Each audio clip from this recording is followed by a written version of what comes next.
মসজিদ নববীতে নবী করিম সাল্লাল্লাহু আলাইহি সাল্লামের মা আয়েশার যে হুজরা, কবর বলবেন না, হুজরা, ওই হুজরা থেকে শুরু করে আর মা বাইনা বাইতি ও মেম্বারি, আমার ঘর এবং আমার মেম্বারের যে মেম্বার যেখানে খুতবা দিতেন, এর মাঝখানের জায়গাটুকু রাউদাতুম মিন রিয়াজিল জান্নাহ, জান্নাতের বাগান সমূহের একটি বাগান।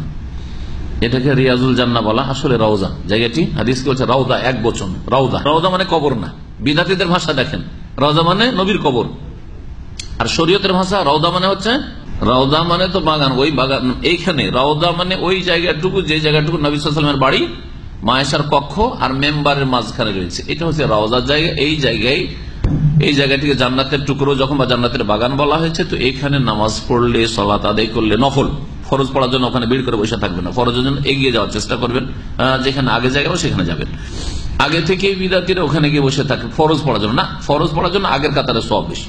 তার আগে যে কাতারগুলি রয়েছে, যদিও নবী সাল্লাল্লাহু আলাইহি ওয়াসাল্লাম ওইদিকে মসজিদ ছিল না, পরে এক্সটেনশন হয়েছে, তারপর ওর ফজিলত বেশি, কারণ আগের কাতারগুলো। বিদাতিরা ভিড় করে বসে থাকে ওখানে না। আপনার কাছে সুন্নতের অনুসারী সেখানে নফল 2 রাকাত পড়ে নিয়ে অন্য জনের জায়গায় ছেড়ে দেবেন, সরে যাবেন। এই 2 রাকাত নামাজ আপনাকে তুআদ্দিকা ইলাল জান্নাহ, আশা করি জান্নাতে যেতে আপনার সাহায্য করবে। এটা হচ্ছে এই হাদিসের অর্থ। মা বাইনা বাইতি ও মেম্বারি রাউদাতুম মিন রিয়াজিল জান্নাহ, আমার বাড়ি এবং আমার মেম্বারের মাঝখানের জায়গাটা হচ্ছে জান্নাতের একটি বাগান।